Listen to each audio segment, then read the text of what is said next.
काल उमेदवारी जाहीर झाली आहे. एखाद्या एवढ्या मोठ्या राष्ट्रीय पक्षाची उमेदवारी मिळणं हे आणि ते पण महाराष्ट्राच्या पहिल्या यादीमध्ये माझी उमेदवारी जाहीर झाली हे माझ्यासाठी नक्कीच सन्मानजनक अशी गोष्ट आहे. त्यामुळे माझ्या भावना याच्यामध्ये आभाराच्या नक्कीच आहेत. त्याचबरोबर थोडीशी संमिश्र भावना याच्यासाठी आहे कारण 10 वर्ष प्रीतम मुंडे खासदार होत्या आणि त्या खासदार असताना मी राज्याचं राजकारण करत असताना आता एकदम केंद्राच्या राजकारणामध्ये तसं तर माझा आता प्रभारी आणि या रोलमध्ये थोडासा अनुभव झालेला आहे. तर एक थोडं नवीन झोनमध्ये जाण्याच्या संदर्भामध्ये थोडीशी मनामध्ये काय म्हणतात त्याला हुरूर नक्की वाटते किंवा धाकधूक नक्की वाटते. पण नवीन अनुभव आहे आणि नवीन अनुभवासाठी आम्ही नेहमीच तयार असतो. पण सातत्याने विधान परिषद निवडणूक असेल, राज्यसभेची निवडणूक असेल, तुमचं नाव चर्चेत असायचं, मात्र तिकीट कधी दिलं गेलं नाही. त्यावेळी मात्र थेट यादी आली आणि तुमचं नाव थेट आलेलं आहे. अपेक्षा होती तुमचे नाव या यादीमध्ये असू शकते किंवा लोकसभेला तुम्हाला संधी दिली जाईल?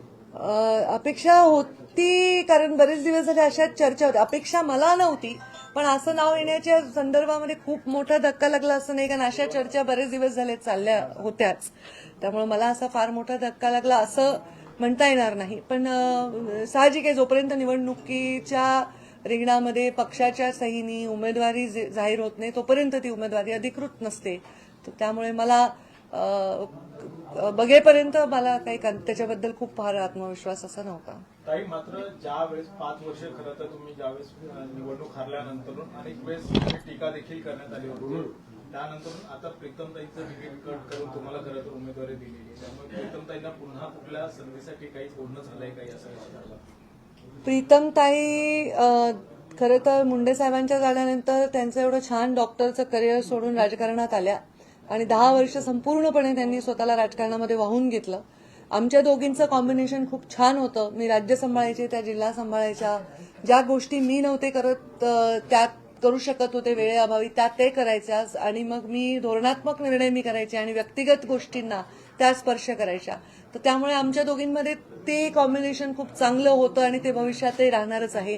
प्रीतमताई खासदार असताना मी 5 वर्ष घरीही बसले आहे. आम्हाला तोही अनुभव आहे आणि आता मला असं वाटतं की तेवढा वेळ प्रीतमताईंना वाट बघावी लागणार नाही. मी जे शब्द जाहीररित्या सांगितला की प्रीतम मुंडेंना मी विस्थापित करणार नाही आणि त्या शब्दावर मी कायम आहे. याला जोडूनच एक प्रश्न आहे. सुधीर मुनगंटीवार ज्यावेळी बीडमध्ये आलेले होते त्यावेळी प्रीतमताईंना संबोधित करून म्हणाले होते की काय प्रीतमताई एक राज्यसभा खासदार एक लोकसभा खासदार असं काही चित्र येत्या काळामध्ये पाहायला मिळू शकतं का? आता ह्याच्याबद्दल खरं तर मी भाष्य करणं अनुचित आहे. आतापर्यंत अनेक वेळा गेल्या 5 वर्षात किमान 10 विधान परिषदा 10 राज्यसभा झाल्या असतील. त्या अनेक वेळा माझं नाव चर्चेमध्ये आलं होतं पण तेव्हाही मी हेच म्हटलं की माझ्या हातात नाहीये, माझा निर्णय नाही. त्यामुळे त्याच्यावर आत्ता भाष्य करणं अनुचित राहील. वारंवार संविधान केलं होतं की माझा राजकीय वनवास सुरू आहे तर आता जी उमेदवारी मिळालेली आहे तर तुमचा राजकीय वनवास संपला असं म्हणायचं का? हे पण राजकारण हा एक फार मोठा खडतर प्रवास आहे तर तो कायम असतो. म्हणजे पदावर असण्याने कमी खडतर असतो असं नाही. पण नक्की आता बीड जिल्ह्याची जनता काय करेल ह्याच्याकडे महाराष्ट्राचं लक्ष नक्कीच लागून आहे. हा प्रवास कसा होतो ह्याच्याबद्दल मला पण स्वतःला उत्सुकता आहे कारण प्रीतमताईंच्या लोकसभेच्या निवडणुकीत सुद्धा आम्ही प्रचंड संघर्षाने ती निवडणूक जिंकलो होतो. माझ्या निवडणुकीचं तर आपल्या सर्वांना सगळं परिचित आहेच आहे. तर मग आता मी पण उत्सुक आहे की या निवडणुकीमध्ये काय परिस्थिती निर्माण होते आणि निवडणुका लढणं त्यातल्या त्यात म्हणजे दुसऱ्यांसाठी लढणं हा अनुभव माझ्यासाठी वेगळा राहिलेला आहे. आता स्वतःसाठी उमेदवारी मिळाल्यानंतर वेगळ्या पद्धतीने विचार करावा लागेल.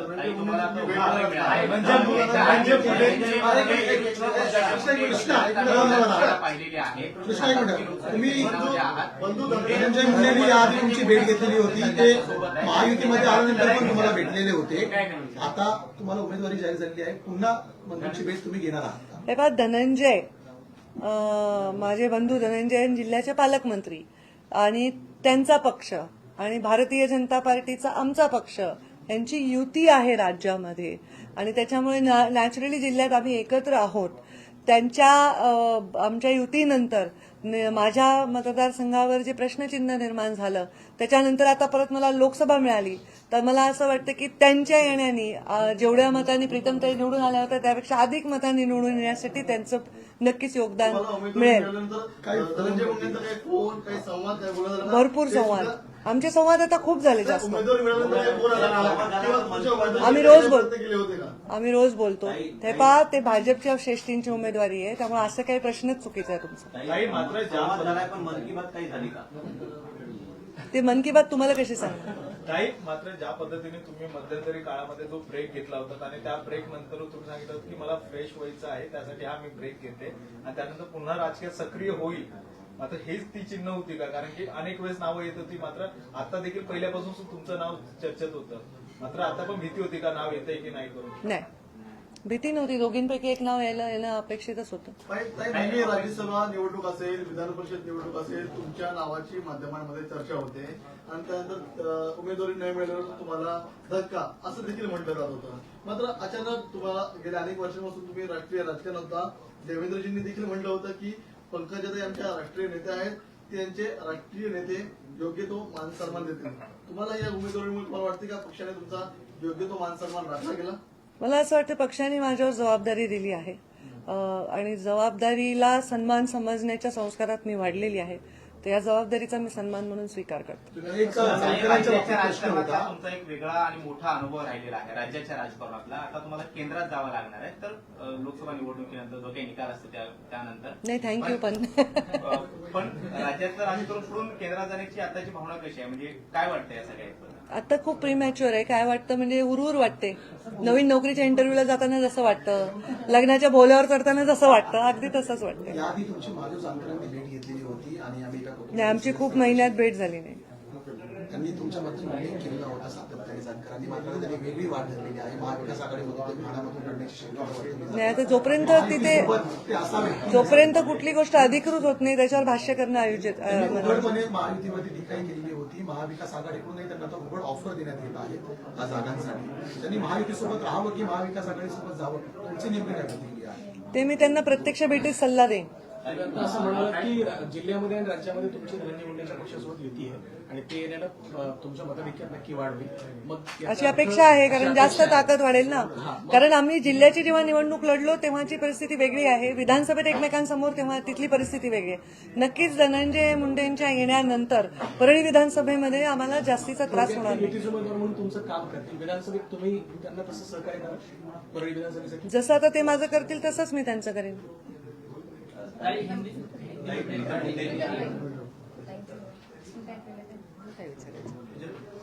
घ्या प्रीतमताई बोलला. आता लोकसभेवर जात आहेत, काय त्यांना तुम्ही सांगाल? जेव्हा उमेदवारी जाहीर झाली तुम्हाला माहित होतं का ताईंचं नाव जाहीर होणार आहे? का वेगळा धक्का होता की काही आश्चर्य वाटतं तुम्हाला? लोकसभेला ताई जात असताना मी त्यांना सांगण्याची काही आवश्यकता नाही, कारण माझा जरी लोकसभेचा 10 वर्षाचा अनुभव असला तरी ताईच माझ्या नेत्या आहेत. त्यामुळे नेत्यांना शिकवण्याचे दिवस अजून आलेले नाहीयेत. तर हा, जसं ताई म्हणाल्या तसा हा वेगळा प्लॅटफॉर्मवरतीचा अनुभव असणार आहे. तर त्यासाठी आम्ही सगळे जोराने तयारीला लागलो आहोत आणि खूप खूप वाट, ज्या गोष्टीची बीड जिल्हा अनेक वर्षांपासून बघतोय, गेल्या 5 वर्षापासून ज्याची वाट संपूर्ण जिल्ह्याने पाहिली, तो क्षण आलेला आहे. त्यामुळे आम्ही सगळे या निर्णयाने निश्चितच ताईंच्या पाठीशी भक्कम आहोत. 10 वर्ष लोकसभेत होता, ताईंना काय टिप्स दिल्या? ताईचं बोट धरून मी प्रत्येक पाऊल माझं टाकलेलं आहे गेल्या 10 वर्षामध्ये. त्यामुळे मी ताईंना काही सूचना देण्याची खरंच आवश्यकता नाहीये. मी मात्र त्यांचं मार्गदर्शन वेळोवेळी घेतलं. नेतृत्व असल्यामुळे त्यांना कोणाच्याही मार्गदर्शनाची काही त्यांनी गरज आता असते. मान्य केलं थोड्या वेळापूर्वीच, कारण नवी इनिंग आहे लोकसभेमध्ये. राज्यातले प्रश्न वेगळे असतात, लोकसभेमध्ये वेगळ्या वेगळ्या प्रकारे कामकाज चालतं. तुम्ही 10 वर्षाचा अनुभव घेतलेला आहे लोकसभेमधला, त्यामुळे नेमकं मोदींच्या जवळ राहून तुम्ही काम केलेलं आहे पंतप्रधानांसोबत. नेमकं आता कशा प्रकारचं, कारण त्यांनी पक्षाचं संघटनाचं काम जरी वरिष्ठत्वावर केलं असलं तरी पण लोकसभेमधलं कामकाज आतापर्यंत पाहिलं. साधारण राज्यसभा आणि लोकसभेचे मिळून 850 खासदार असतात. त्या खासदारांपैकी मी एक आहे. ताई राष्ट्रीय कार्यकारिणीच्या सदस्य राहिलेल्या आहेत. त्यामुळे तसं बघायला गेलं तर ताईंनी मोदींजींच्या जास्त जवळ काम केलं माझ्यापेक्षा. त्यामुळे तिथेही परत मला सांगण्यासारखं काही नाही. मॅक्झिमम तिला दिल्लीमध्ये कोणत्या रेस्टॉरंटमध्ये चांगलं जेवण मिळतं एवढं सांगू शकते.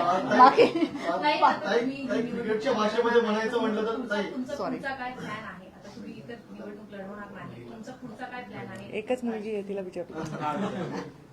महिला आरक्षण पत्रकारितेमध्ये सुद्धा निश्चितच मोदीजी पण नेहमी सांगतात की जेव्हा तुम्ही एखाद्या गोष्टीवरती फोकस करताय तेव्हा त्याच गोष्टीवरती लक्ष केंद्रित करणं. आता अर्जुनाप्रमाणे त्याला जसा माशाचा डोळा दिसत होता तसं आम्हाला आता फक्त बीडची लोकसभा दिसते. त्यामुळे पहिले टार्गेट बीड लोकसभा, बाकीच्या गोष्टी नंतर. आता काय झालंय एक की या 2009 मध्ये जेव्हा मुंडे साहेब लोकसभेला उभे राहिले होते तेव्हा पूर्ण बीड जिल्ह्यामध्ये एक उत्साह होता की डायरेक्ट मुंडे साहेबांना मतदान करायचं होतं. आता प्रीतमताई मागच्या वेळी उभ्या होत्या तेव्हा मी लोकांना आवाहन केलं की प्रीतमताई नाही मी उभी आहे किंवा माझ्या बहिणीला तुम्ही ओटीत घ्या वगैरे. आता लोकांमध्ये एक उत्साह आहे की आम्ही डायरेक्ट ताईंना म्हणजे मतदान करणार. हे एक आकर्षण आमच्या फॉलोअर्समध्ये नक्की आहे. आणि मला बाकीच्यांना काय वाटतं माहित नाही, पण मला नक्की मी म्हटलं की संमिश्र भावना आहे. कारण प्रीतमताई अत्यंत कष्टाने काम केलंय 10 वर्ष. पण माझ्यावर आता हे एक्स्ट्रा दायित्व राहणार आहे की त्यांचं काम, त्यांचा जास्तीत जास्त उपयोग पुढच्या काळामध्ये कसा राहील. बीजेपी ने 400 पार का नारा दिया और भीड़ से इस बार आप पर विश्वास जताया गया, पहली प्रतिक्रिया क्या है? देखिए, मुझ पर विश्वास जताया गया है या प्रीतम मुंडे पहले एमपी थी उन पर विश्वास जताया था 2 बार, तो ये दोनों में कोई खास अंतर नहीं है. क्या सोचकर उन्होंने मुझ पर विश्वास जताया उस पर वो ज्यादा प्रकाश डाल सकते हैं. परंतु उन्होंने जो विश्वास जताया, मैं कभी भी, मेरा राजनीतिक प्रवास जो रहा है उसमें कोई पद से ज्यादा विश्वास को मैंने महत्व दिया है. और मुझ पे कोई विश्वास रखता है तो मैं उसको अपना सम्मान मानती हूँ और ये सम्मान मैं स्वीकारती हूँ और अभी अगली लड़ाई के लिए तैयार होती हूँ. अभी 400 पार वगैरह के लिए तो बड़े नेता योगदान देंगे. अभी हम तो हमारे चुनाव में फोकस करेंगे पूरी तरह. लेकिन ऐसे लोकसभा से आपको उम्मीदवार बनाया गया जहां पर प्रतिनिधित्व जो है लोकसभा की आपकी बहन कर जी. रही थी, उसके बाद इस तरीके का पार्टी की तरफ से ऐलान किया जाना, क्या ये आप एक्सपेक्टेड मान के चल रही थी? देखिए, ऐसा ऐलान होना एक्सपेक्टेड मान के चल रही थी क्योंकि जो अलायंस महाराष्ट्र में हुए पिछले कुछ दिनों में, उसके बाद से एक प्रश्न चिन्ह खड़ा हुआ कि मेरा विधानसभा क्षेत्र अभी मेरे पास रहा नहीं. तो उसके बाद, और मैं राष्ट्रीय स्तर पर काम करती हूँ पिछले 5 साल से, तो उसके बाद एक ऐसी चर्चाएं थी कि ऐसा हो सकता है. इसके लिए मेरे मन में पूरी तरह आनंद इस बात का नहीं है कि मुझे उम्मीदवारी दी है. मैंने कहा बहुत स्पेशली क्लियरली कि मैं इसको सम्मान जरूर मानती हूँ, पर मेरी बहन को नहीं दिया इस बात का थोड़ा मन में मेरे हल्का सा दुख तो हमेशा रहेगा. जब तक वो अपनी जगह पर ठीक से नहीं बैठती वो दुख हमेशा रहेगा. बहन के लिए नहीं कि वो मेरी बहन है, मेरी बहन को बिठाओ, मेरी परिवार को बिठाओ, इसलिए नहीं. उन्होंने जो सेवा 10 साल दी है, जिस समर्पणता से और समर्पण से काम किया, उसके लिए. तर ताई, ज्या पद्धतीने तुम्ही पहिल्यांदा एक उल्लेख केला की डॉक्टरेट पहिलं काम करत होत्या आणि त्यानंतर पुन्हा एकदा ते डॉक्टरेटसाठी काही करणार आहेत का? कशा प्रकार राजकारणात अरे बघा, डॉक्टरेट नाही ती आहे, पीए, ती स्वतः डॉक्टर आहे, डॉक्टर एमडी डॉक्टर. हे स्किन विन सगळं त्या करतात.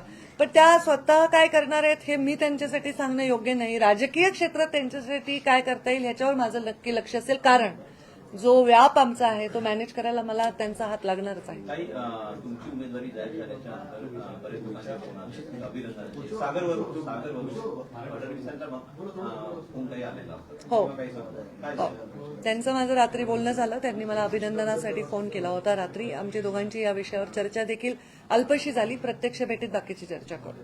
ताई, रोड मैप क्या है, मतलब ब्लूप्रिंट क्या है बीड की जनता के लिए, और मराठा आरक्षण कितना बड़ा फैक्टर होगा आपके लिए चुनाव में? क्योंकि आरक्षण तो दे दिया गया है लेकिन अब भी मनोज जरांगे पाटिल जो है वो इसे मानने के लिए तैयार नहीं है. तो मराठाओं को जो है मैं ये कहूंगी कि केंद्र शासन का ये चुनाव है, ये विषय सर्वतः राज्य शासन का समर्पित है. इसका उत्तर राज्य शासन में बैठे हुए सारे दिग्गज मुख्यमंत्री, उप मुख्यमंत्री, नेता ही दे सकते हैं.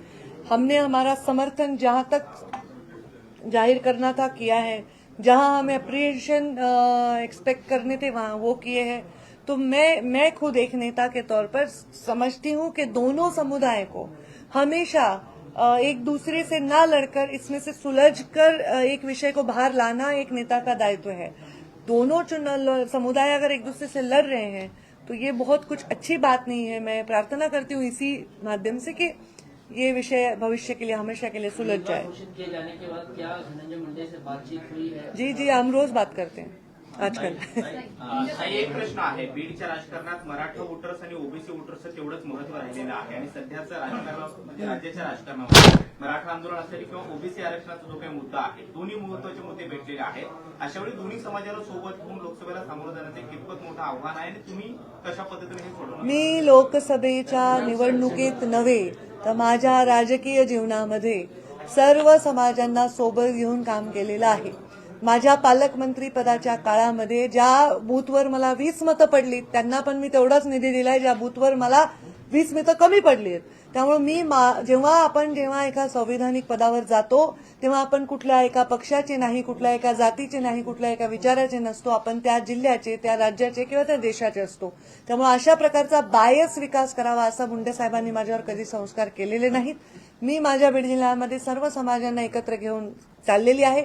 आरक्षणाच्या भूमिकेमध्ये माझ्या सगळ्यात बॅलन्स भूमिका राज्यामध्ये मी घेतलेली आहे. दोन समुदायांना एकमेकांच्या वर भांडायला लावणं हे मला कदापिही पसंत नाही. नेहमी मला असं वाटतं की समुदायांमध्ये मित्रता, सौहार्द राहूनच मार्ग निघाला पाहिजे. माझ्या भूमिकेचा सर्व समाज नक्कीच चांगला सन्मान करतील हा मला पूर्ण विश्वास आहे. 1-2 युट्यूबच्या बातम्या किंवा एखाद्या पेपरमध्ये एखादी आलेली छोटीशी बातमी याच्यावर न जाता माझ्या मनाचा अंतर्मनाचा जो विश्वास आहे तो नक्कीच सार्थक बीड जिल्ह्याची सर्व जातीची जनता करेल. महाराष्ट्र से 20 उम्मीदवारों के नाम का ऐलान किया गया है. साहेब जर आज असते तर पहिली प्रतिक्रिया काय राहील? बापरे, पंखू कामाला लाग. मुंडे साहेबांना जर उमेदवारी मिळाली असती ते मला बोलायचे चल पंकजा कामाला लाग. तसं मी आता प्रीतमताईला सांगते चल प्रीतमताई कामाला लाग. कारण मुंडे साहेब असते तर मी या भूमिकेत आधीच गेले असते. कारण ते वापस राज्यात येणार होते आणि नक्कीच ते मुख्यमंत्री राज्याचे झाले असते. अशा प्रकारची परिस्थिती होती. स्वतः प्रधानमंत्री नरेंद्र मोदींनी आमच्या जिल्ह्यात भाषण करताना हे सांगितलेलं आहे. त्यामुळे जर मुंडे साहेब जीवित असते तर मी लोकसभा तेव्हाच लढले असते आणि मुंडे साहेब राज्यात आले असते. पण आता अशी परिस्थिती आहे. राज्य की राजनीति से निकल के आप केंद्र की राजनीति में ज्यादा सक्रिय रहेंगी, इसका आपको दुख है या फिर राज्य की राजनीति में भी इंटरेस्ट बरकरार रहेगा? मैं राजनीति में सक्रिय रहूंगी इस बात का जरूर सुख है मुझे, पर राजनीति में सक्रिय रहने के लिए जितनी सेवा मुझे लोगों को देनी है उसके लिए मुझे और एक हाथ जितने मेरे साथ जुड़ जाए उतना आनंद है. तो जरूर इसमें कोई दुख की तो बात है ही नहीं. हर व्यक्ति जो राजनीति में काम करता है वो केंद्र की तरफ बढ़ना चाहता है. हाँ, अभी पता नहीं मैं उसको प्लान कर ही रही थी कि नहीं, पर शायद नीति ने मेरे लिए वो प्लान किया है. तुमचा प्रश्न विचार. ते बसल्यामुळे कोणी त्यांच्याकडे पाहत नाही. मैं ये कह रहा था कि उम्मीदवारी घोषित की गई है, 20 उम्मीदवारों के नामों की घोषणा की गई है और महिलाओं को सबसे ज्यादा इस बार जो है वो अपॉर्चुनिटी दी गई है. उसकी तरफ आप किस तरीके से देख रहे हैं? मैं इसका स्वागत करती हूँ. महिलाओं को ज्यादा अपॉर्चुनिटी दी है. महिलाओं को अपॉर्चुनिटी यहाँ और आगे भविष्य में भी देते जाएंगे इसका मुझे विश्वास है.